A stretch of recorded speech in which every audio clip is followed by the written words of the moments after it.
teman-teman KKS semuanya. Senang sekali kita malam ini dapat berjumpa kembali.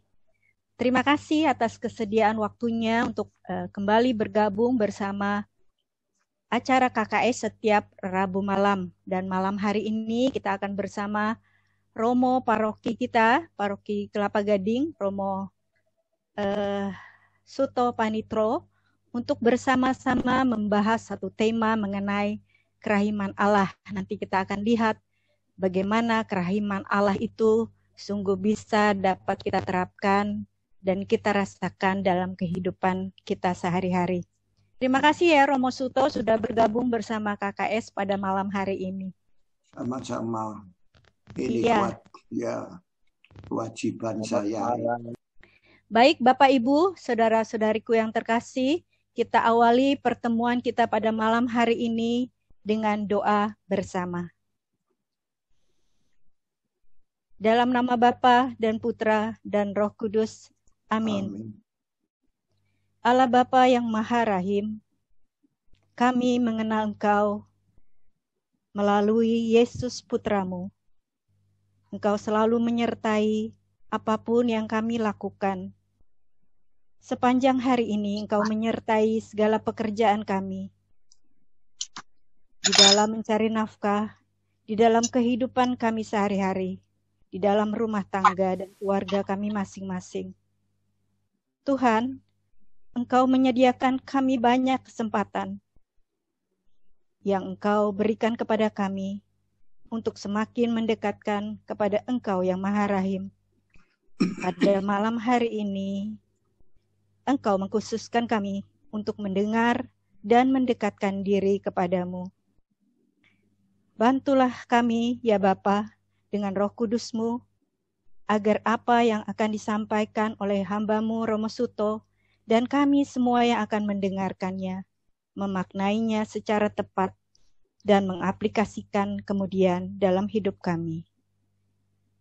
Ini semua kami mohon demi perantaraan Putra-Mu yang terkasih, Tuhan kami, Yesus Kristus. Kemuliaan kepada Bapa dan Putra dan Roh Kudus, seperti pada permulaan, sekarang, selalu, dan sepanjang segala abad. Amin. Dalam nama Bapa dan Putra dan Roh Kudus. Amin. Untuk mempersingkat waktu, kita langsung mempersilakan Romo Suto. Silakan Romo. Ya, baik. Terima kasih. Apa yang mau saya sampaikan? Saya bukan ahli kitab suci soalnya. Tetapi saya mau menyampaikan yaitu kerahiman ilahi yang sudah Anda kenal. Supaya semakin ditanggapi dengan benar. Sebenarnya ini yang saya ingin sampaikan. Tentu kenapa saya mengatakan begitu karena saya pernah mendengar ya, tapi juga mungkin kalau nanti ada yang tentu boleh nanti membantah saya atau gimana. Silakan aja. Kita bersama-sama kita mau semakin mendalami apa yang kita imani dengan sebaik-baiknya. Nah, untuk memahami kerahiman ilahi, saya mau memulai dengan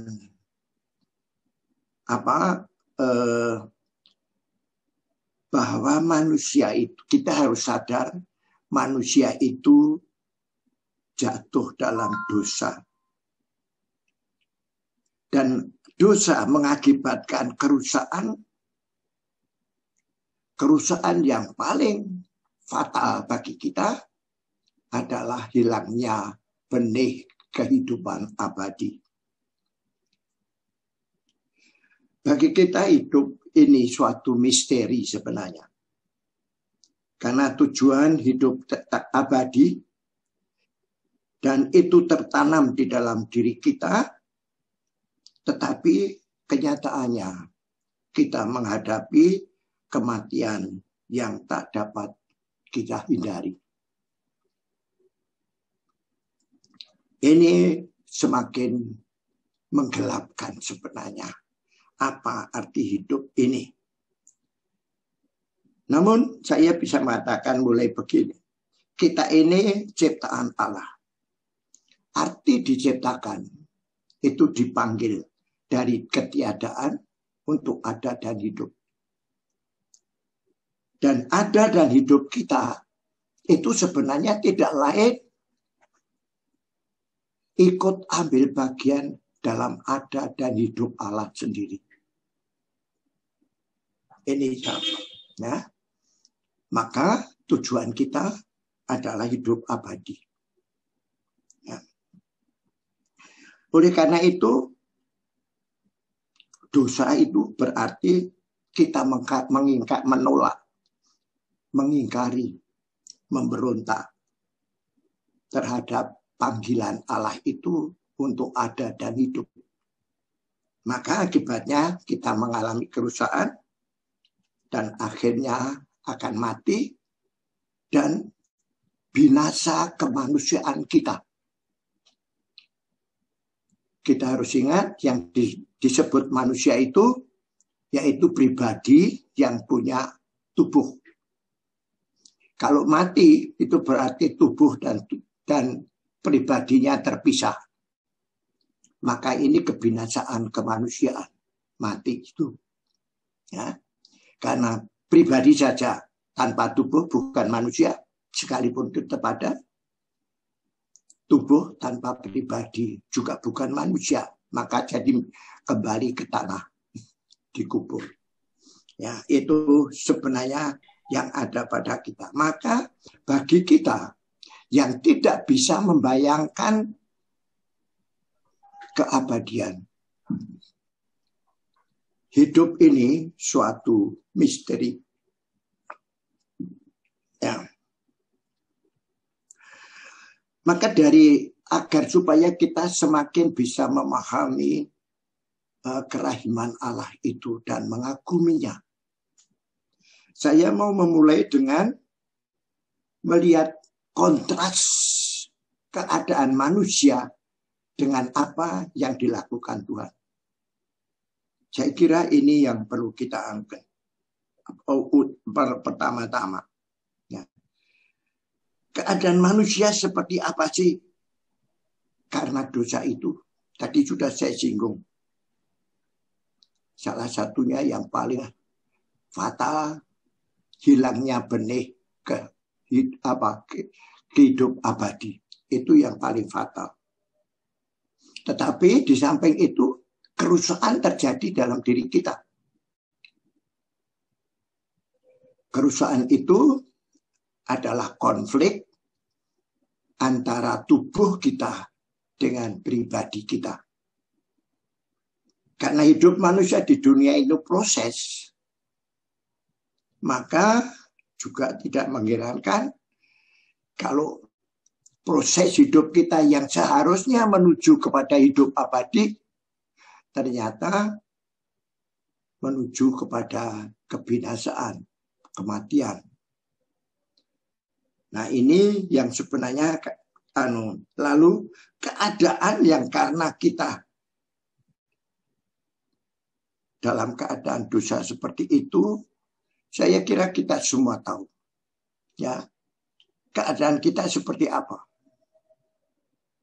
Kita sungguh-sungguh manusia yang sudah tidak berdaya. Kita tidak bisa menolong hidup kita. Tetapi dari lain pihak, kita tetap harus merawat hidup kita. Ini suatu paradoks. Maka tadi saya katakan juga ini suatu misteri. Dan itu juga sulit untuk kita.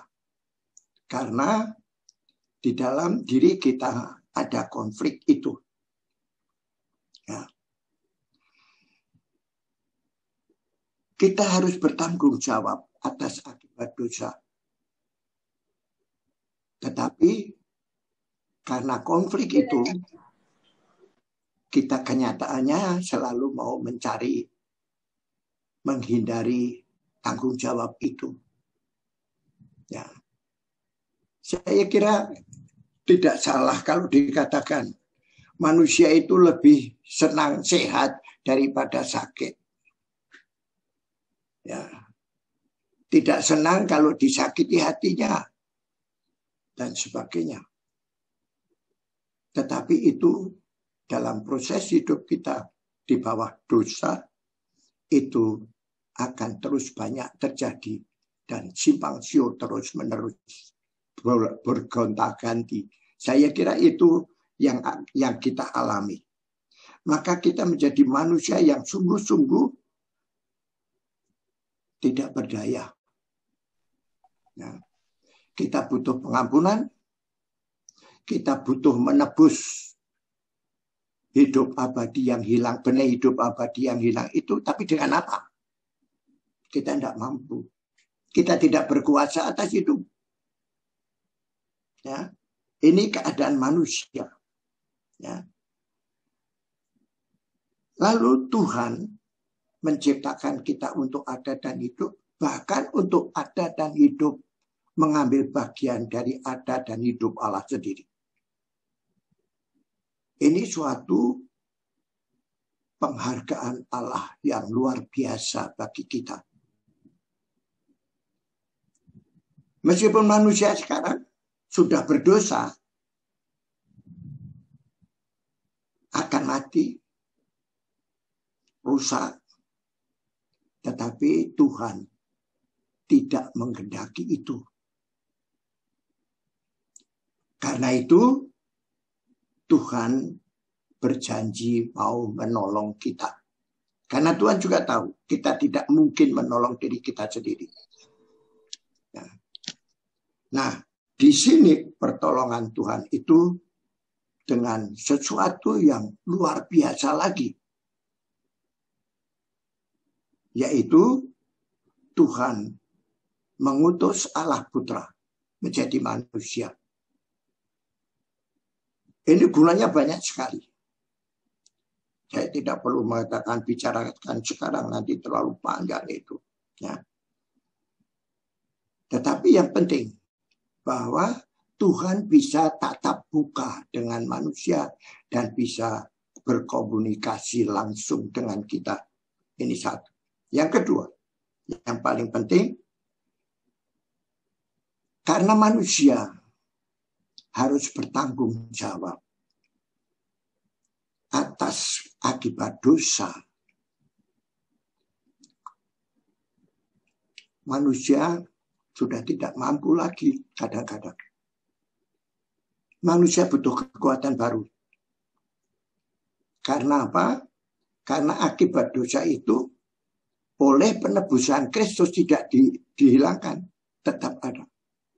Karena Kristus datang untuk menggunakan akibat dosa itu untuk mengembalikan kehidupan kita, yaitu hidup abadi. Nah, kalau kita melihat begitu, bahwa Tuhan hidup Kristus di dunia ini hal yang sangat boleh dikatakan keluar daripada daya pikir kita ya. Tuhan yang sudah kita khianati, yang kita tolak karena dosa, itu mau mengambil alih, yaitu untuk tanggung jawab manusia atas akibat dosa. Maka seluruh kehidupan Yesus selama di dunia ini merupakan suatu cara hidup yang penuh dengan penderitaan. Terutama tentu yang waktu masih berkarya itu penderitaan batin. Ya. Menolong tapi ditolak, malah dibenci, mau dilempari batu, mau di macam-macam. Itu yang dilakukan Kristus. Tetapi Kristus tetap melaksanakan. Karena tugas dia adalah menebus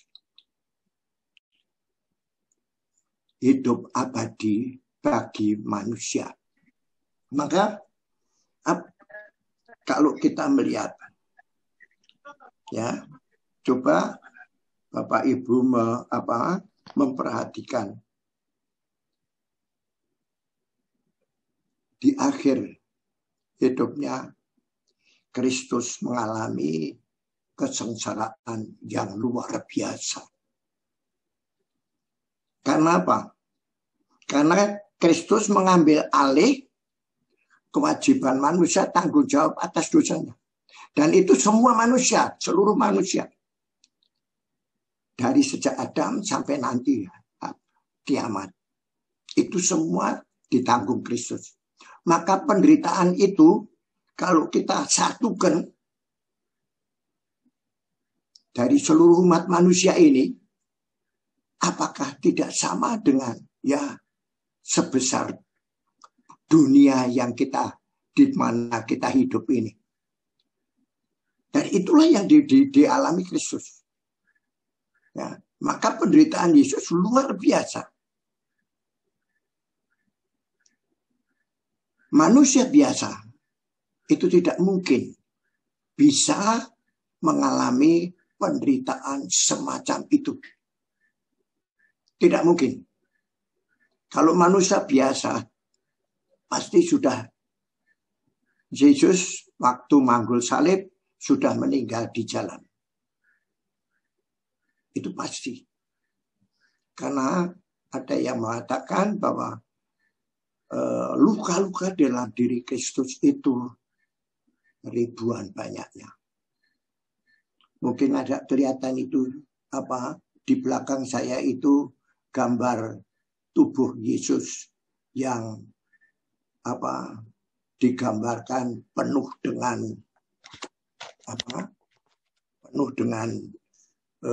kelihatan nggak gambar saya itu yang ada di belakang. Jadi penuh darah, penuh luka, seluruh tubuh Kristus. Itulah keadaan Kristus. Ya. Tetapi itu diterima. Ya. Juga dengan sukarela. Lalu kalau kita coba saya lihat di TV ada tentara yang takut sama jarum suntik. Waktu mau disuntik itu ketakutan. Ya, ada perawat yang juga takut dengan jarum suntik meskipun dia kerap kali nyuntik sendiri. Ada beberapa orang begitu. Tapi apa yang dialami Kristus? Paku. Kedua tangannya dipaku. Kedua kakinya dipaku. Coba kita bayangkan itu. Ya. Seperti apa penderitaan itu?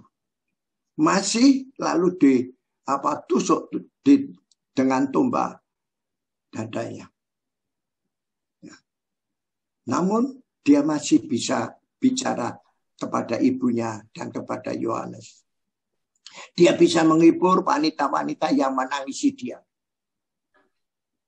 Dia mengatakan, kamu tidak usah nangisi saya, tapi tangisilah dosa-dosamu. Nah ini saya hanya mau menunjukkan.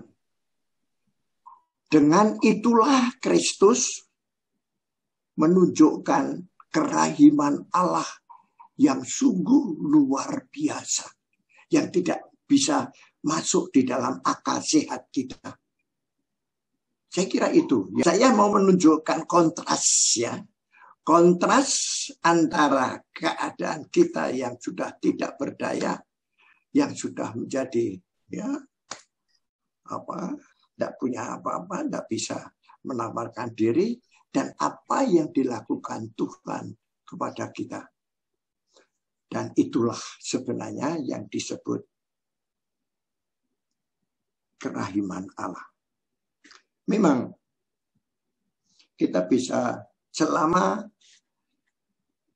hidupnya yang masih mengajar, berkarya di umum, Kristus itu mau menunjukkan, selalu mau menunjukkan bahwa dia datang untuk menyelamatkan.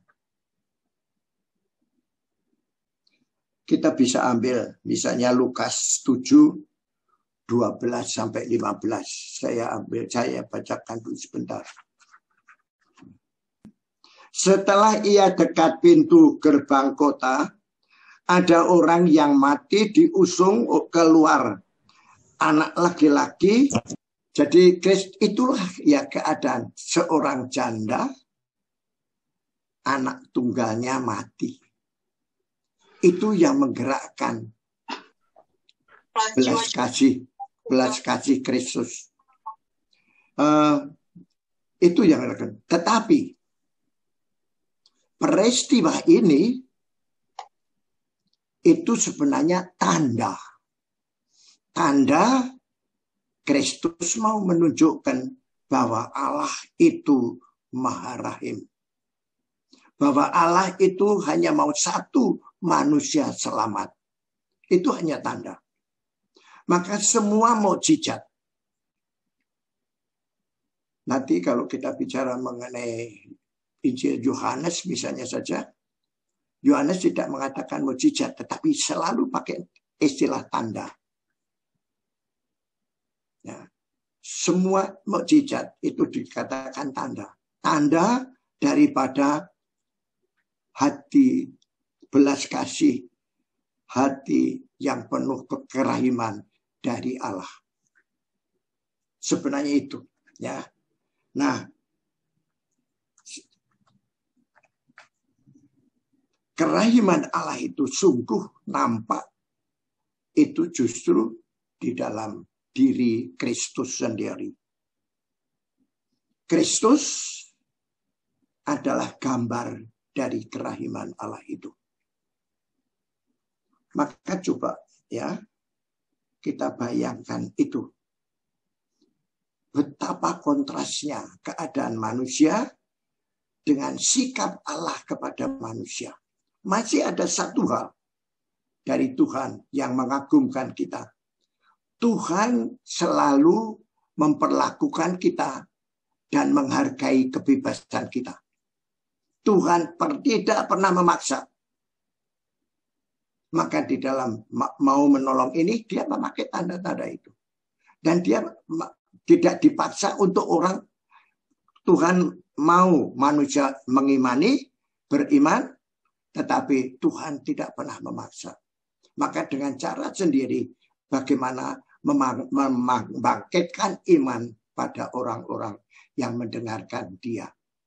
Nah, ini menjadi sesuatu yang juga menambah bahwa kerahiman Tuhan itu begitu mengagumkan dan kerahiman itu begitu besar. Ya. Kita diciptakan itu saja sudah menunjukkan kerahiman Tuhan. Apalagi setelah manusia mengingkari, menolak, mengkhianati dengan berdosa, Tuhan masih menolong seperti itu. Dan cara menolongnya adalah seperti itu. Sampai akhirnya, terakhir Kristus mengatakan, Eloi, Eloi, lama sabachthani. Ya. Itu kita bisa membayangkan betapa kontrasnya keadaan manusia dengan apa yang dilakukan Tuhan. Dan itu berarti bahwa jawaban manusia yang dihargai sebagai orang yang merdeka itu menjadi pertanyaan bagi kita. Bagaimana menjawab apa yang dilakukan Tuhan kepada kita itu. Nah, ini yang sebenarnya mau saya tuju. Nah,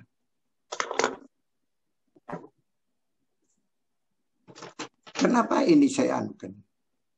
Karena akibat dosa itu tidak dihapuskan oleh Tuhan. Itu tanggung jawab manusia. Manusia yang harus bertanggung jawab. Jadi kerusakan apapun bentuknya sampai mati itu tanggung jawab manusia sendiri. Maka itu tidak dihilangkan oleh penderitaan Kristus. Justru penderitaan Kristus memberi teladan akan tanggung jawab kita. Maka tadi saya katakan Kristus itu mengajak kita sebenarnya bekerja sama. Kita diajak untuk supaya kita ikut menyelamatkan diri kita sendiri. Ini jangan lupa. Nah, maka kita harus memberi jawaban terhadap apa yang dilakukan Tuhan dalam kerahimannya itu harus dengan tepat. Apa yang dikehendaki Tuhan dari kita? Nah, karena Tuhan menghendaki kita secara bebas mau bekerja sama dengan Kristus. Nah, itulah artinya. Maka bagi kita umat Katolik, martirium menjadi suatu tanggung jawab manusia. Itulah artinya di situ. Maka kita harus berani untuk menerima akibat dosa itu. Baik. Jadi kita sebenarnya melihat kerahiman Allah adalah justru pada Kristus sendiri. Bahkan bisa kita katakan Kristus adalah perwujudan nyata daripada kerahiman Allah. Yang begitu melakukan apapun terhadap kita juga dengan kerendahan hati, juga dengan begitu penuh kasih kepada kita. Saya kira itu kita bisa melihat bayangan itu lebih konkret lagi mengenai kerahiman ilahi itu. Ya, maka dari itu di dalam peraturan-peraturan gereja di dalam menyambut kerahiman ilahi ini kan tujuannya itu untuk memperoleh indulgensi penuh kan, dan banyak orang konsentrasinya ke situ. Tetapi kita harus ingat indulgensi penuh itu berarti keselamatan. Nah, itu berarti keselamatan. Dan Yohanes di dalam kitab suci, apa artinya keselamatan? Tidak lain daripada hidup kekal. Dan kata-kata Yohanes pada Injil bab 17 ayat 2 sampai 3 ya kalau nggak salah ya. Sudah. Ya, sama seperti engkau telah memberikan kepadanya, yaitu memberikan manusia ya, kepadanya kuasa atas, kepada dia ininya itu dia, kuasa atas segala yang hidup, demikian pula ia akan memberikan hidup yang kekal kepada semua orang yang telah engkau berikan kepadanya. Inilah hidup kekal itu, yaitu bahwa mereka mengenal engkau satu-satunya Allah yang benar dan mempermuliakan engkau di bumi dengan jalan menyelesaikan pekerjaan yang engkau berikan kepadaku untuk melakukan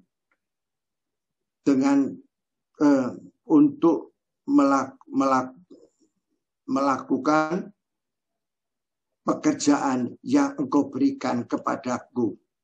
Ya, saya kira ini kata-kata Yesus. Yang saya mau ambil adalah kata-kata kehidupan kekal adalah mengenal Allah. satu-satunya yang hidup. Apa artinya mengenal ini di sini? Kita harus ingat, kita juga pribadi. Sebagai pribadi, kita diberi akal budi. Dan akal budi itu mengenal. Mengenal apa? Mengenal semua yang diberikan Tuhan kepada kita, termasuk diri kita sendiri. Maka sebenarnya kita juga mempunyai kewajiban untuk mengenal diri kita sendiri.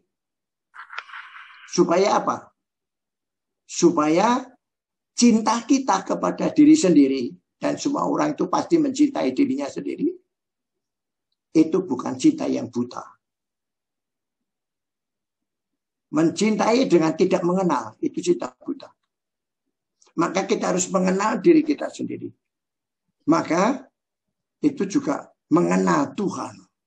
Itu tujuan kita sebagai pribadi. Kalau kita mengenal Tuhan, kita akan bisa mencintai Tuhan. Dan itulah kehidupan abadi.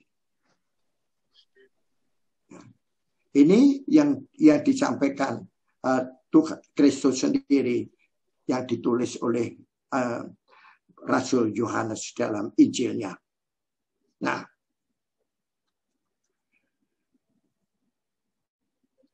sekarang banyak umat yang perhatiannya juga kepada untuk mendapatkan indulgensi penuh. Berarti itu kan juga untuk selamat, untuk hidup kekal. Itu sama dengan itu. Maka satu hal yang sangat penting, dan ini banyak orang melupakan, Tuhan memperlakukan kita sebagai orang bebas dan mengajak kerjasama.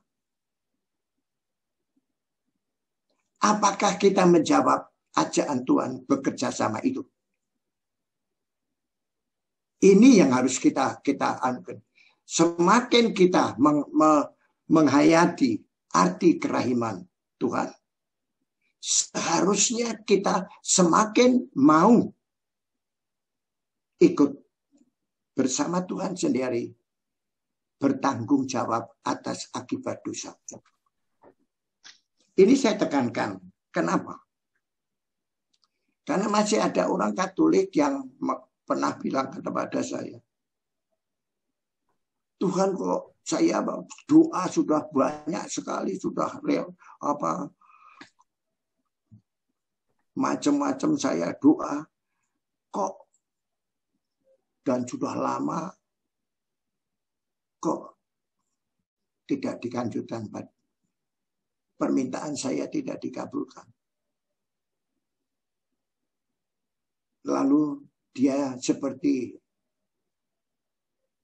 marah,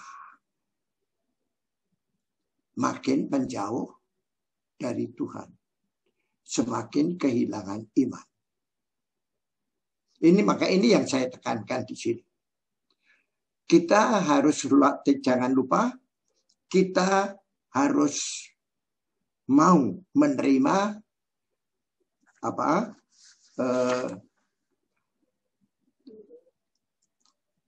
bekerja sama dengan Tuhan, yaitu menyelamatkan diri kita sendiri.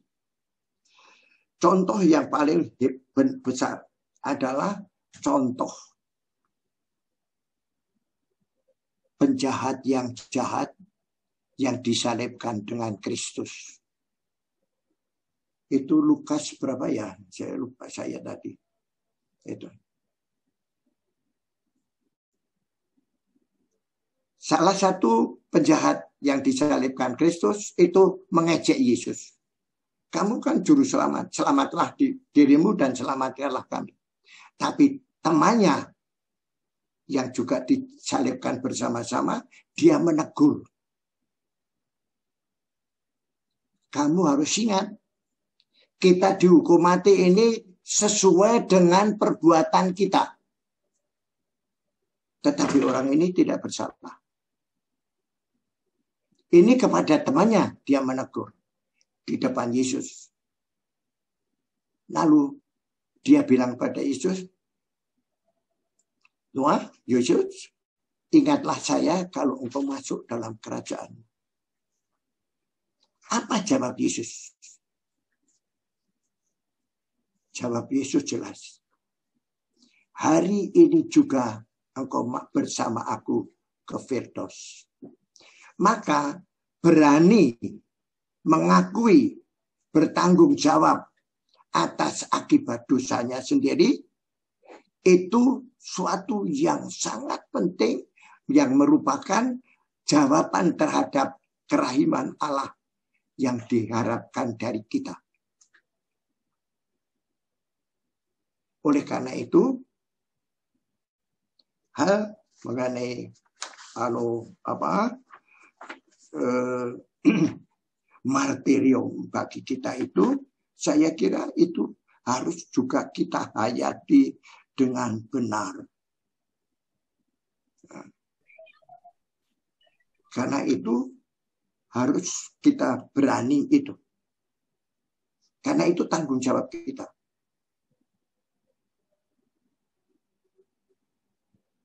Tidak sedikit orang ya karena merasa di dunia ini sudah menyenangkan lalu lupa akan ini. Memang manusia bisa senang-senang di dunia ini. Bahkan ada yang mengatakan bahagia di dunia ini. Saya kira ini harus menjadi pelajaran bagi kita. Memang mereka bisa senang. Ya toh.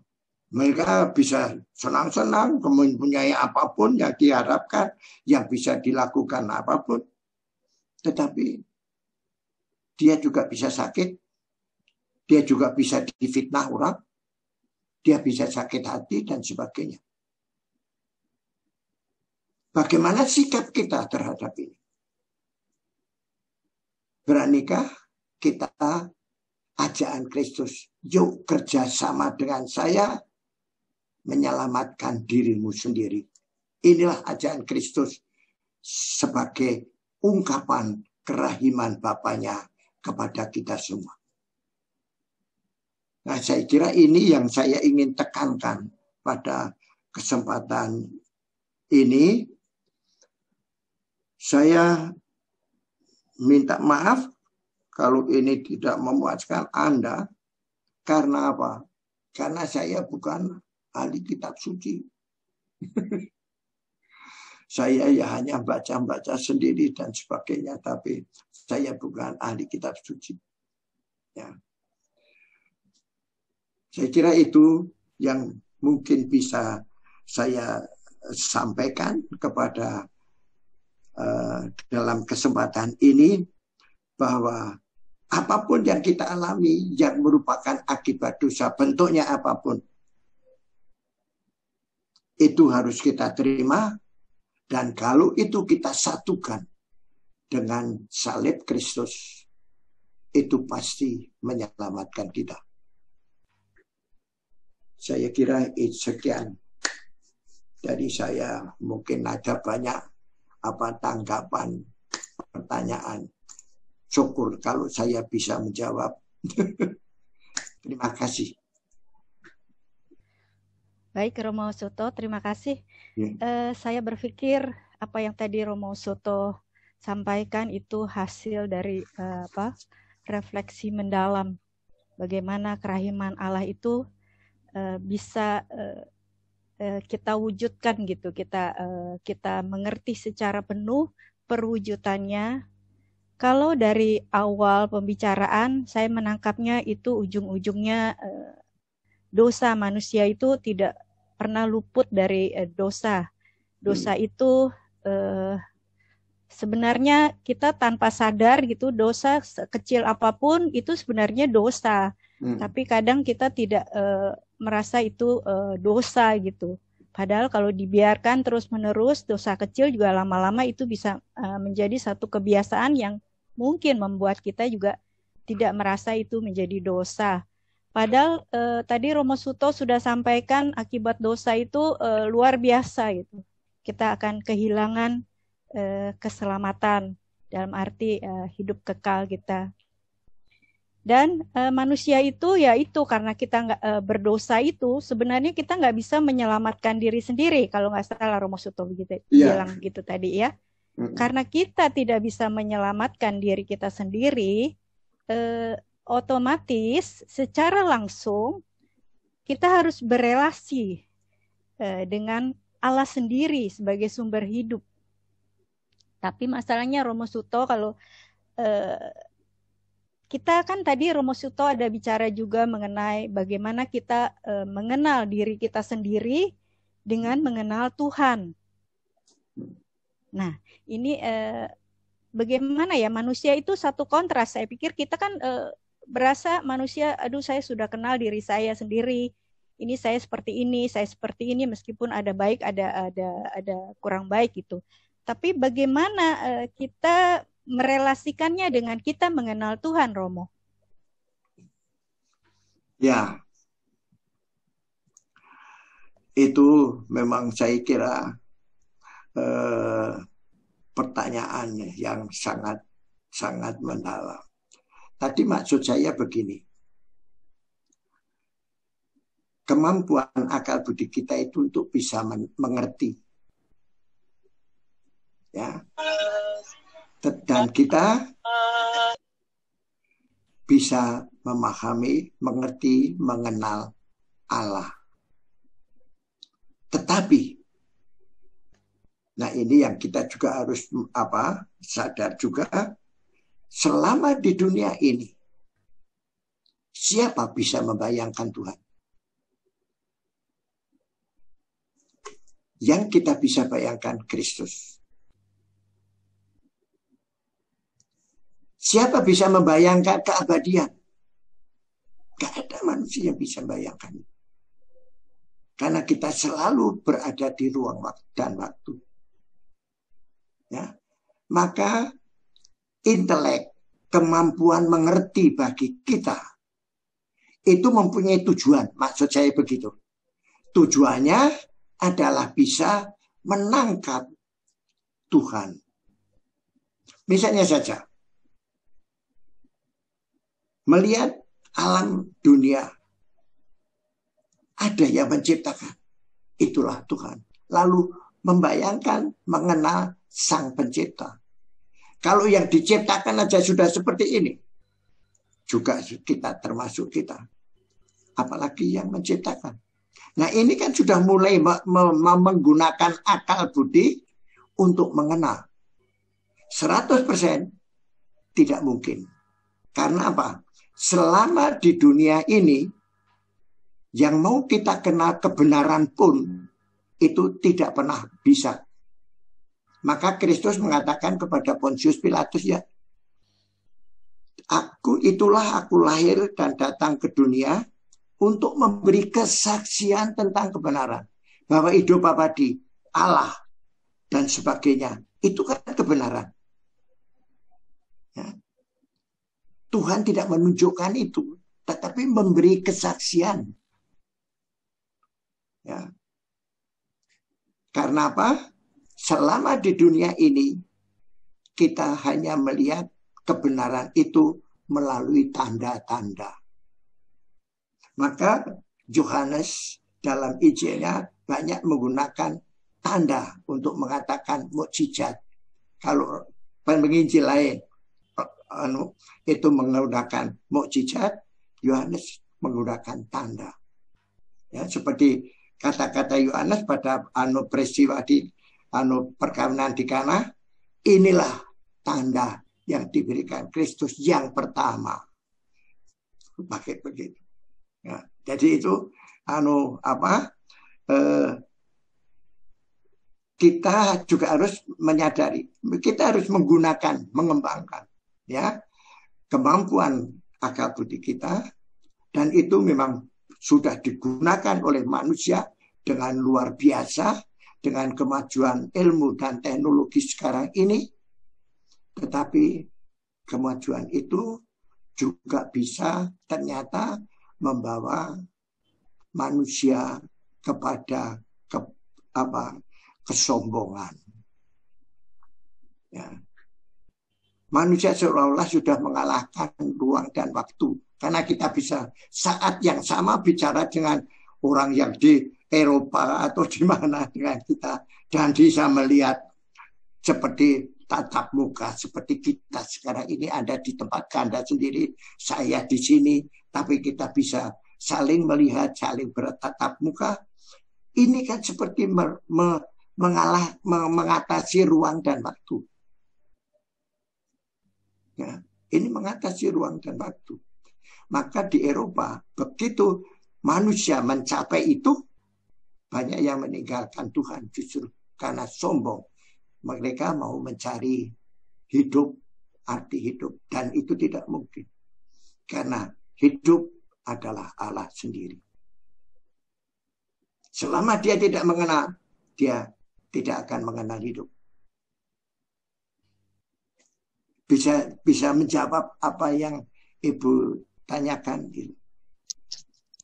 Ya kira-kira Romo Suto, jadi kita mungkin saya membayangkan kalau kita mengenal diri kita itu kita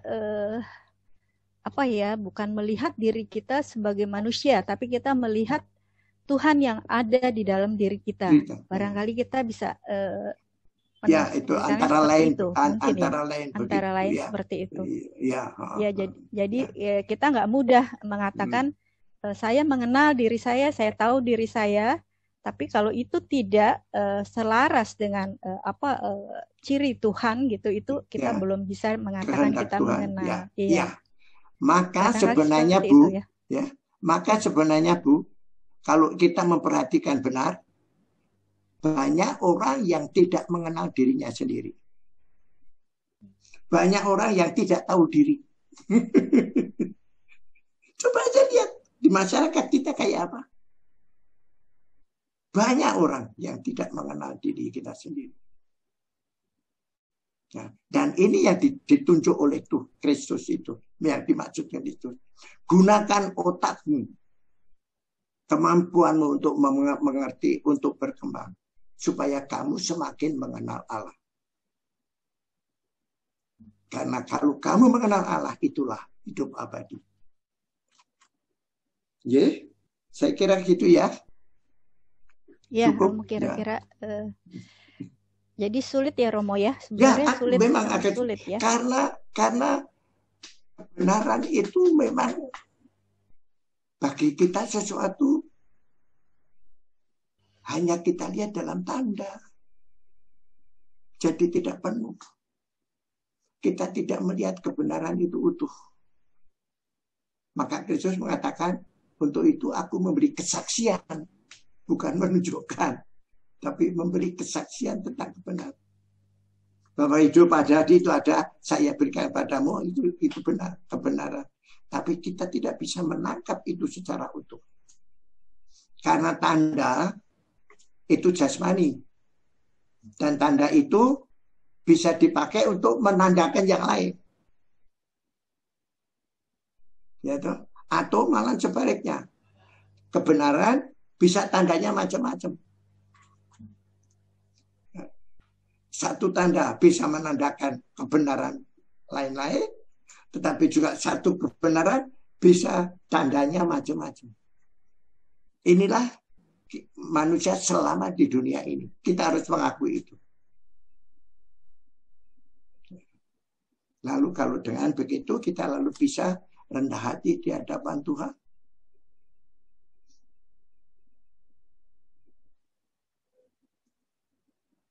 Ya, baik Romo Suto.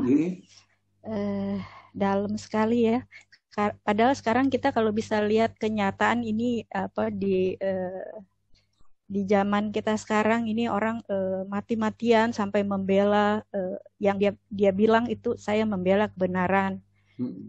Padahal kalau kita lebih lihat dari Romo Suto tadi katakan, kita nggak bisa juga jadi seperti itu gitu kan. Kita seolah-olah selalu saya nih yang benar kalau saya berbuat seperti ini karena saya demi kebenaran. Padahal sebenarnya nggak seperti itu ya. Apalagi kebenaran itu dari iman. Wah, itu lebih jauh lagi itu. Nah, inilah yang kerap kali digunakan di Indonesia. Maka banyak sekali orang mengalami ketidakadilan sosial. Sebenarnya kita banyak menerima ketidakadilan sosial banyak di Indonesia ini. Karena banyak orang menuntut, ya, apa yang dia percaya itu kita juga kita mengatakan tidak, kita digugat ke pengadilan. itu repotnya, ya, itu kan repotnya di situ, ya toh. Lupa bahwa kita itu Bhinneka Tunggal Ika. Artinya Bhinneka Tunggal Ika itu dalam sekali, ya.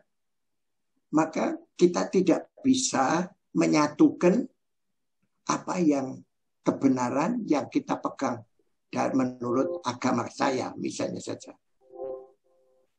Yang bisa kita satukan dengan siapapun, kita itu sama-sama manusia.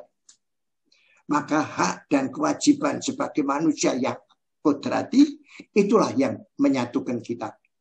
Tetapi apa yang kita imani, kewajiban yang kita imani itu tidak bisa kita terapkan kepada orang lain. Kalau begitu, Bhinneka Tunggal Ika bisa. Kalau tidak begitu, Bhinneka Tunggal Ika itu menjadi omong kosong. Ini yang harus diperjuangkan juga orang Indonesia. Coba, mari. Ya, baik. Mungkin ada lagi yang lain. Ya, barangkali Bapak Ibu ada yang mau menanggapi atau ada mau menambahkan atau memperdalam lagi. Silakan Bapak Ibu langsung aja dibuka. Ya, malam Romo Suto. Malam, wah, lama ndak kesuku. Lah iya Romo, masih inget toh? Masih inget ya, Mo? Masih, Mas. Iya, Romo mengenai iman ya. Kalau saya refleksikan diri saya sendiri juga sih. Mengenai iman yang baru saja Romo sampaikan ya. Mengenai iman atau beriman kepada Tuhan itu memang tidak terjadi secara instan ya Romo. Iya. Yang saya alami ya Romo. Saya nggak mau ini orang lain. Tetapi bertumbuh kembang ya, bertumbuh kembang itu sepanjang hidup. Dan yang saya alami itu melalui proses yang diwarnai pasang dan surut. Itu surut, ya. Ya, itu. Dan kalau saya refleksikan juga mengenai para murid pun pada awal-awal Yesus juga membutuhkan waktu ya. Untuk sampai pada kematangan iman akan Yesus sebagai Tuhan dan Juru Selamat manusia. Nah, itulah. Jadi saya merasakan yang iman yang saya rasakan itu proses dan tidak terjadi secara instan. Tetapi bertumbuh, berkembang lewat proses yang diwarnai oleh pasang dan surut. Nah, Romo, ini mungkin saya menanggapi iman, tapi mungkin ada sedikit yang mau saya tanyakan ya Romo Suto ya. Mengenai dosa yang tadi Romo sampaikan. Bahwa kalau saya melihat bahwa dewasa ini, Romo, itu masih banyak orang yang cara berpikirnya itu seperti orang-orang pada zaman Yesus.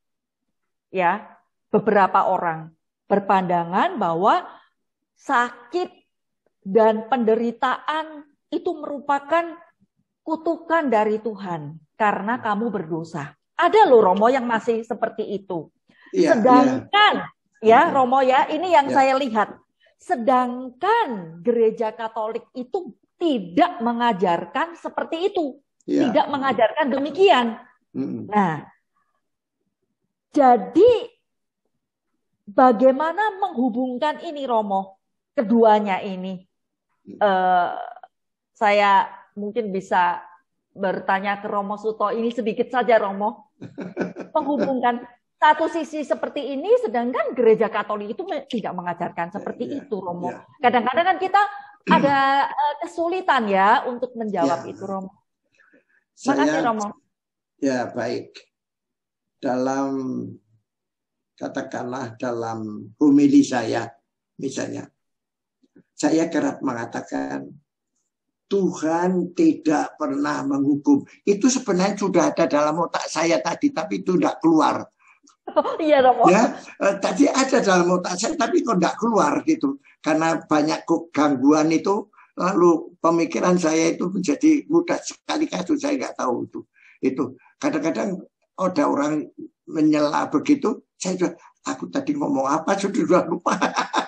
Itu, nah, itu ya, sebenarnya itu ada. Tuhan tidak pernah menghukum, tetapi Tuhan selalu mau menolong. Maka tadi saya mengatakan, akibat dosa tidak dibuang oleh Tuhan, tapi dibiarkan. Karena itu menjadi tanggung jawab manusia yang berdosa. Nah, saya kira itu, kalau saya kira begitu aja, ya. Secara pendek aja. Kalau yang tadi mengenai iman, saya juga bertanya kepada diri kita sendiri. Apakah saya sungguh-sungguh sudah beriman seperti yang dikehendaki Tuhan? Karena saya bertanya pada diri saya sendiri begitu, karena Kristus pernah mengatakan, kalau kamu punya iman sebesar biji sesawi saja, kamu bisa berkata kepada pohon itu, pindahlah ke laut, dan dia akan pindah. Saya pasti tidak bisa itu. Berarti iman saya belum sebesar biji sesawi. Ini memang sulit sekali. Karena apa? Iman itu tidak disebabkan karena bukti, tetapi karena proses itu tadi. Ada mengalami begini-begini, lalu saya percaya itu. Saya kira memang hidup manusia itu terus di dalam proses. Nah, yang menjadi persoalan, yang tadi juga kurang saya katakan, proses hidup manusia itu sebenarnya kan harus menuju kepada hidup abadi. Ya kan? Tapi karena dosa, kerusakan ini bonceng proses itu. Maka proses hidup kita itu juga proses rusak. Sampai rusak total, mati. Sebenarnya itu. Nah, ini yang mengganggu kita. Untuk beriman, untuk supaya kita bisa lebih dapat menangkap, mengerti, dan sebagainya.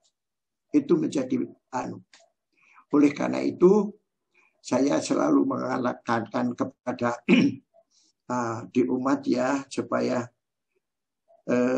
kalau ada pendalaman iman itu kan kadang-kadang sedikit yang datang. Lalu pada alasannya nanti ditanya nggak bisa jawab. Saya kira bukan itu. Pendalaman iman itu justru mau melihat pandangan orang lain, mungkin menambah iman saya, lalu iman saya menjadi lebih kaya. Mau mengumpulkan pandangan-pandangan iman yang benar. Lalu itu kita kumpulkan, ya, seperti masang puzzle. Dengan demikian iman kita menjadi semakin kaya, semakin utuh. Meskipun selama di dunia itu tidak akan utuh.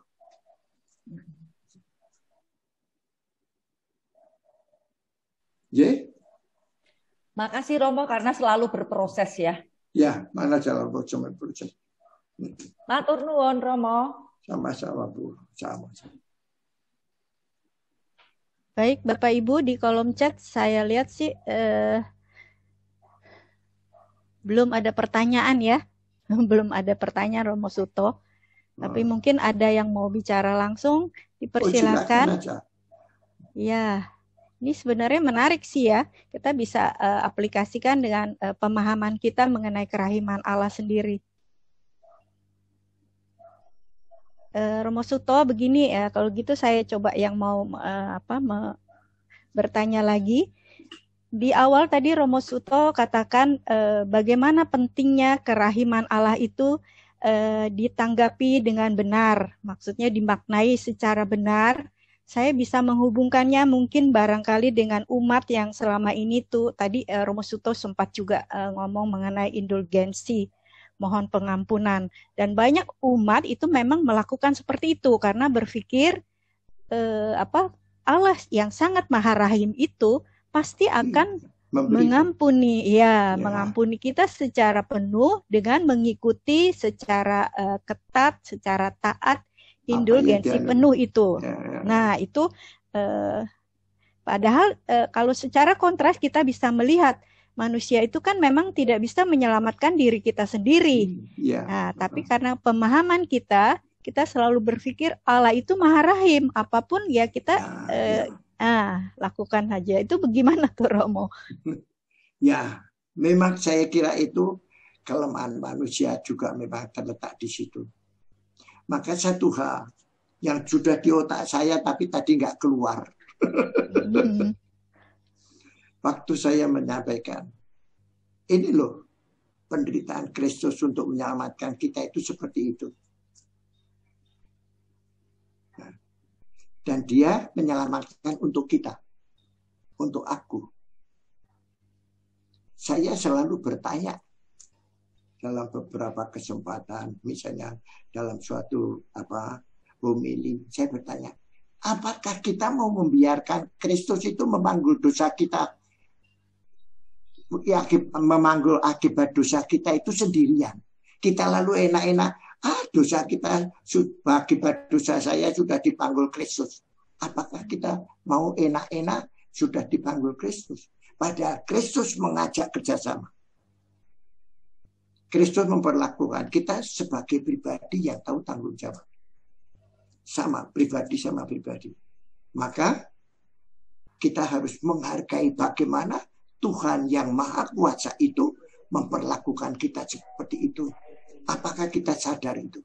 Kalau kita sadar, kita akan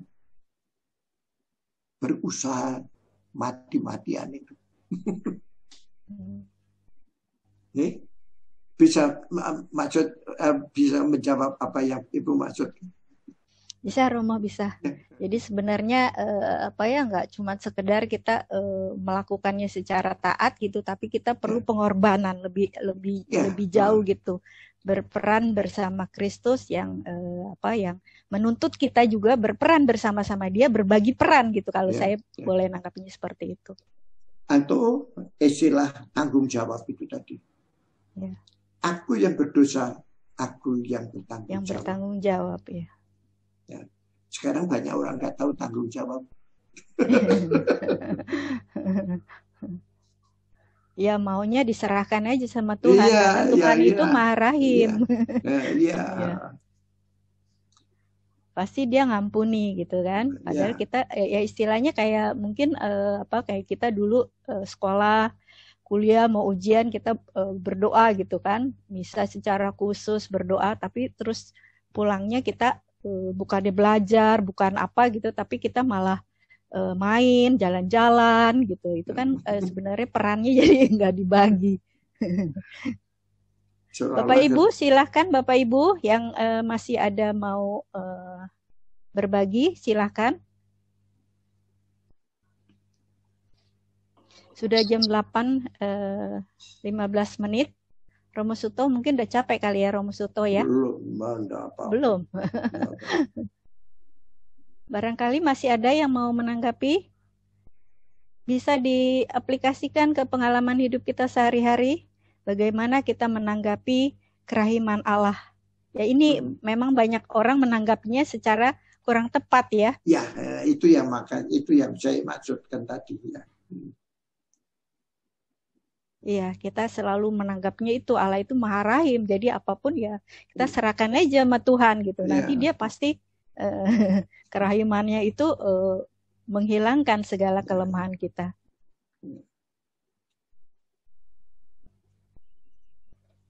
Ada lagi Bapak Ibu? Kalau enggak kita bisa tutup acara kita malam hari ini.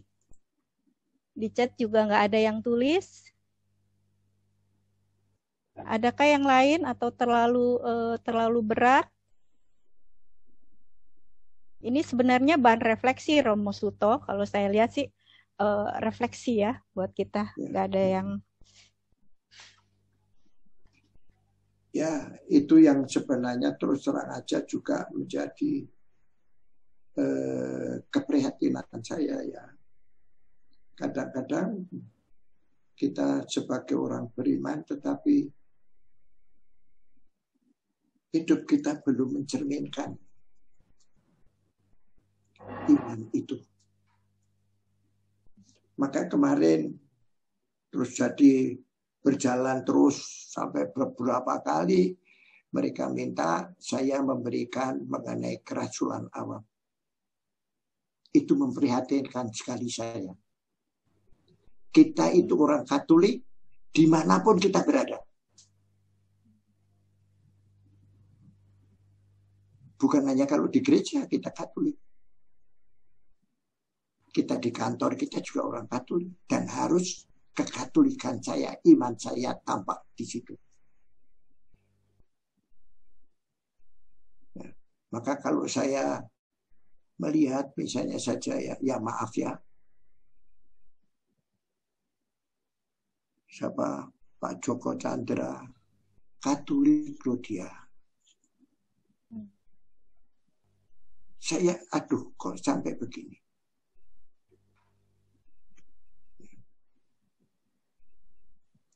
Bahkan ada yang mengatakan, apakah kita itu harus bekerja untuk gereja terus? Loh, bukan itu yang saya maksudkan. Iman kita itu harus hidup di mana saya berada. Dan itulah iman yang hidup. Ya, Bu. Saya kira itu. Dan ini memang saya kira perlu kita anugerahkan. Karena kehidupan duniawi itu banyak sekali yang menyenangkan, menarik untuk kita. Menarik untuk kita. Ya betul Romo. Memang menarik banget dunia ini kan. Sangat menarik. Kadang kita berpikir dunia yang kita nikmati ini, kalau kita bisa menikmatinya secara tepat itu sebagai anugerah Tuhan gitu kan. Padahal kadang itu belum tentu seperti itu jadinya. Kadang di dalam bahkan saya pandemi, bencana alam yang tidak putus-putusnya ini, itu bukan hukuman Tuhan, tapi peringatan karena itu akibat dosa manusia. Itu akan hilang. Kalau saya percaya sekarang itu, saya yakin kalau manusia bertobat. Selama manusia seperti sekarang ini tidak mau bertobat, ini akan jalan terus.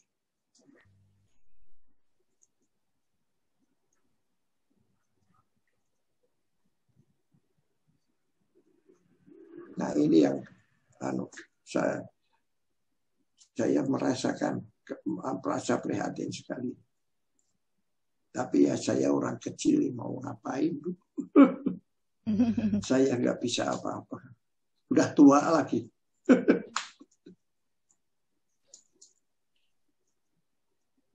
Iya, kita berlomba-lomba mencari menciptakan vaksin, segala macam gitu. Tapi kadang kita mungkin lupa sebenarnya inti dari yang Tuhan kehendaki itulah pertobatan. Ya, pertobatan. Kalau saya itu yakin itu. Kalau manusia mau bertobat, pasti itu hilang. Gak usah pakai vaksin.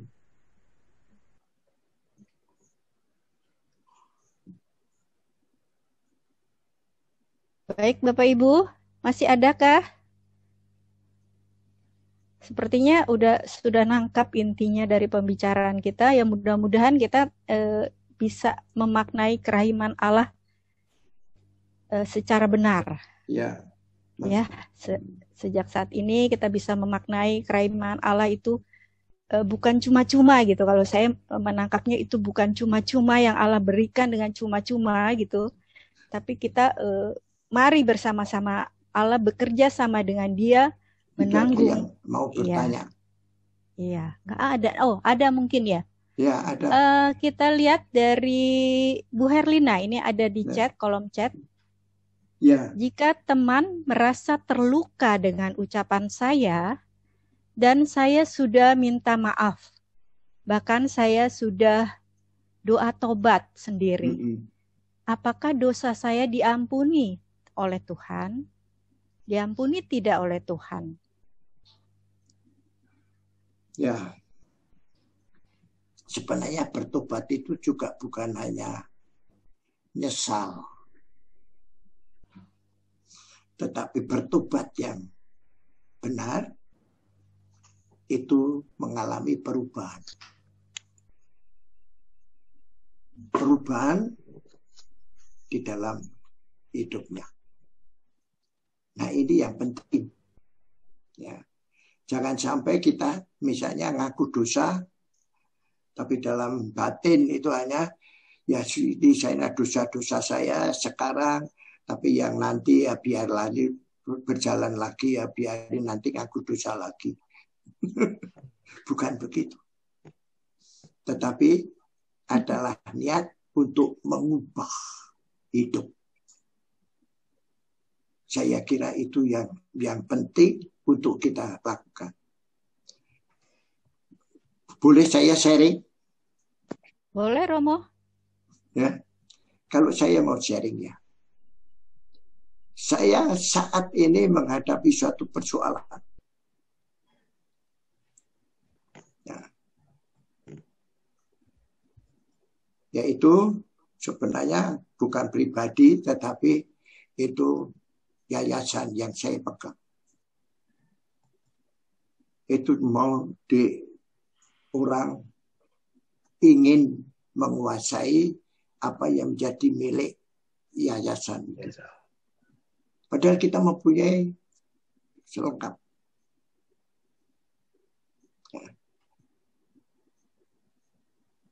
Sampai sekarang, apakah karena saya bermaksud begini dan itu tidak dikehendaki oleh Tuhan? Itu lama saya pikirkan. Meskipun itu maksud saya baik untuk yayasan. Tetapi apakah ini memang berkenan pada Tuhan? Saya rubah. Mungkin ini. Begitu saya rubah, ada jalan. Tetapi jalan setapak maju, tapi belum tuntas. Saya masih harus cari lagi. Apa yang belum saya lakukan, yang belum merubah dalam diri saya, yang dikehendaki oleh Tuhan. Itu masih terus saya cari. Dan itu berjalan berapa lama, Bu? Ibu tahu. Dari sejak tahun 1980 sampai sekarang.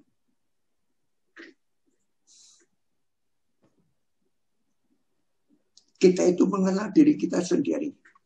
Sulit. Apakah yang saya mau ini, yang menurut saya baik, itu juga memang dikehendaki Tuhan. Itu mau mencari itu aja sama. Ya. Saya sudah minta Roh Kudus bimbing laku. Biasanya Roh Kudus itu kalau saya dikehendaki itu langsung gitu. Saya percaya banget bahwa apa yang dikatakan Kristus bahwa Roh Kudus diutus untuk menuntun kita apa yang belum jelas supaya dijelaskan, apa yang belum mengerti dimengerti. Itu terus bimbing.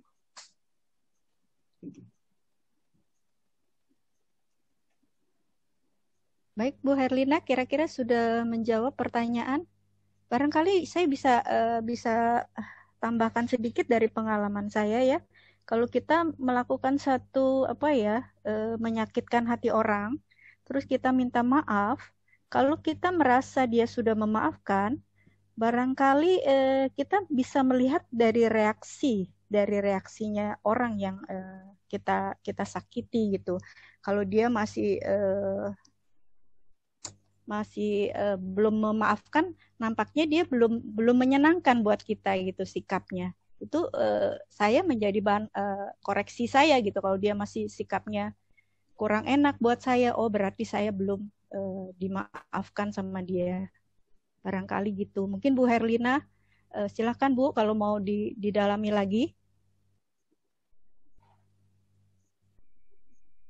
Cukup barangkali ya Romo Suto ya. Ada pertanyaan, ada dari ini Pak Hiro ya. Ini pertanyaannya ngeri-ngeri sedap nih kalau saya lihat sih.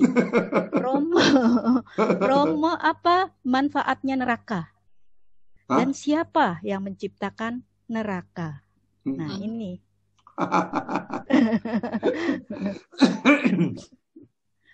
Jawab saya sebenarnya mudah. Tetapi pertanyaan itu muncul apa ya di belakang menyebabkan Bapak itu bertanya kepada saya mengenai manfaat neraka. Ya, saya tidak tahu karena itu tidak dikatakan. Dia hanya tanya apa manfaatnya. Ya, ini terus terang saya jawab dengan sharing. Pernah ada suami istri datang kepada saya. Dia sebenarnya sudah mau minta diceraikan. Sudah pokok begitu. Tetapi waktu datang kepada saya kelihatan kan apa yang datang itu mau apa. Ya ini pasti ada persoalan keluarga. Tapi yang ditanyakan Bapak itu persis seperti itu. Romo, neraka itu apa benar? Seperti api yang tidak pernah padam. Saya bisa jawab, aku belum pernah ke neraka.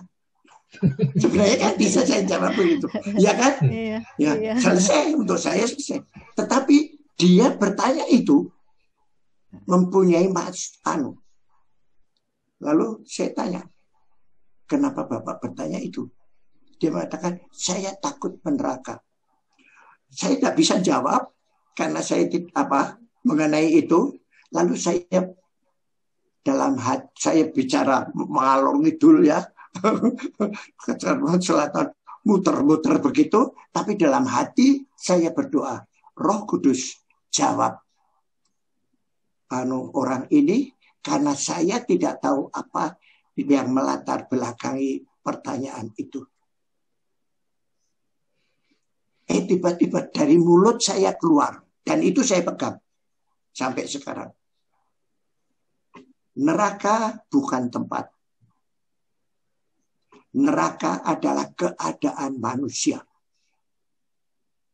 Keadaan manusia seperti apa? Keadaan manusia yang tidak bisa mencintai dan tidak bisa dicintai.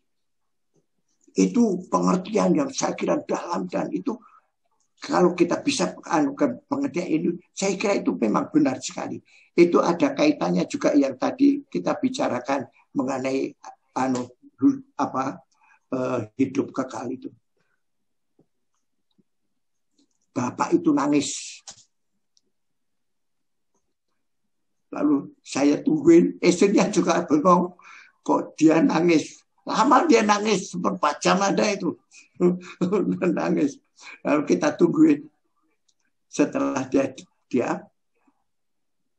saya tanya, kenapa Bapak nangis? Romo, sekarang saya sudah mulai di neraka. Saya takut, tetapi saya sudah di situ. Bapak kan takut di neraka. Iya, masih takut nggak? Masih. Kalau begitu sekarang peluklah istrimu. Mulailah mencintai dia. Dan mulailah supaya kamu dicintai oleh istrimu. Pelukan di depan saya atau saya berkati pulang. Ya, meskipun masih ada panjangnya lagi. Beberapa hari kemudian datang kembali dan tanya, tapi cinta itu apa sih, Romo? Nah ini kan, padahal tadi saya mengatakannya, pengertian. Kalau orang mengerti dan mengenal, itu adalah mau supaya bisa mencintai. Karena ini adalah hakikat daripada pribadi. Memang benar, pribadi tidak punya cinta kasih, tidak bisa dicintai, itu pribadi yang rusak.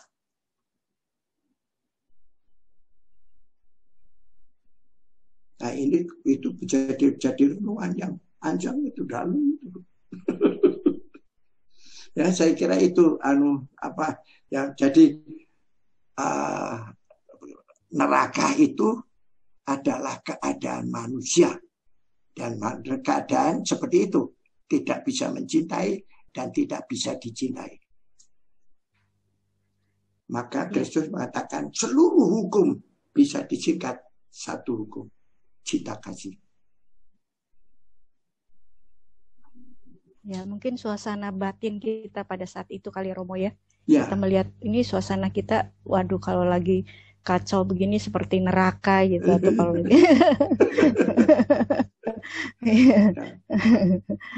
ya. Tadi Bu Herlina mengucapkan terima kasih Romo Suto, cukup katanya jawabannya. Ya, saya anukan begitu supaya Kristus mengatakan mengenai neraka seperti itu gunanya adalah supaya kita itu jangan berbuat dosa, kan begitu. Ya, Pak Hiro menanggapi lebih lanjut, Romo. Jadi penggambaran neraka dalam buku Maria Sima itu tidak benar adanya ya, katanya. Penggambaran neraka dalam buku Maria Sima itu tidak benar. Bukan tidak benar. Itu tanda. Jangan dikatakan tidak benar. Ya. Karena kebenaran itu hanya kita lihat dalam tanda. Maka kalau kita melihat gambar itu, itulah tanda orang yang tidak bisa cintai dan tidak bisa mencintai. Itu saya kira harusnya begitu. Kita bisa menggambarkan itu secara jasmania, tapi itu tanda. Dan tidak identik, tapi tanda itu untuk menggambarkan itu. Maka tadi saya mengatakan tanda bisa menandakan banyak. Satu kebenaran bisa ditandakan oleh macam-macam. Tetapi juga tanda bisa menandakan banyak kebenaran.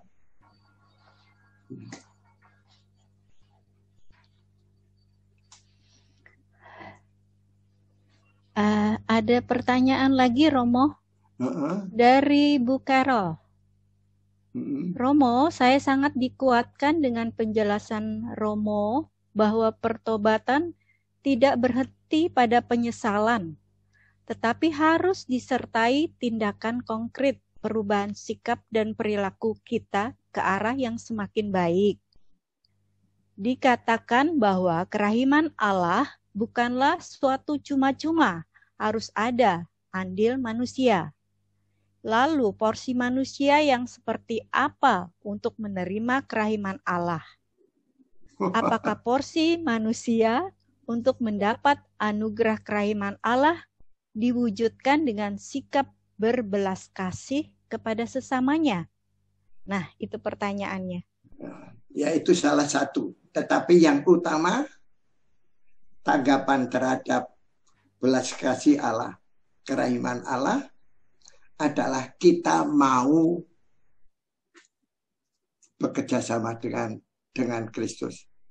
Kita mau diajak kerjasama. Dan kalau kerjasama berarti kalau Tuhan itu rahim, maha rahim, kita juga harus berbelas kasih juga kepada sesama. Itu benar. Salah satu wujud ya daripada itu. Tapi yang penting adalah kita mau menerima ajaran Kristus bekerja sama. Bahwa saya harus bertanggung jawab atas akibat dosa saya. Saya kira itu apa yang dikatakan Ibu itu benar. Ya, tetapi ingat itu tandanya bukan satu-satunya.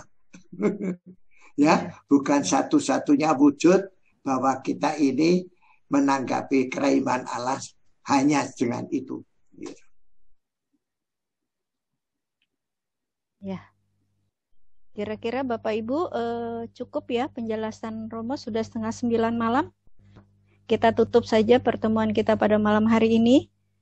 Terima kasih banyak Romo Suto sudah membawa kita memaknai kerahiman Allah secara lebih benar. Mudah-mudahan nanti kita bisa menerapkannya dalam hidup kita secara lebih nyata gitu. Terima kasih Bapak Ibu yang sudah bergabung pada malam hari ini. Sekarang kita tutup acara malam hari ini dengan doa penutup yang akan dipimpin oleh Ibu Yunita. Dan nanti akan menerima berkat Tuhan melalui Romo Suto. Silakan Bu Yunita. Ya, terima kasih Bu Yani. Mari Bapak Ibu, kita satukan hati, kita akan bersama-sama mengakhiri acara malam ini dengan doa. Dalam nama Bapa dan Putra dan Roh Kudus. Amin. Allah Bapa yang Maha Rahim, kembali kami bersyukur kehadirat-Mu. Malam ini kami telah mendapat banyak pemahaman baru lewat pencerahan yang disampaikan oleh Romo kami, Romo Suto. Kami semakin memahami betapa besar kasih-Mu bagi kami. Dengan segala kekurangan dan kelemahan kami, bantulah kami untuk tetap taat dan setia mengikuti kehendak-Mu.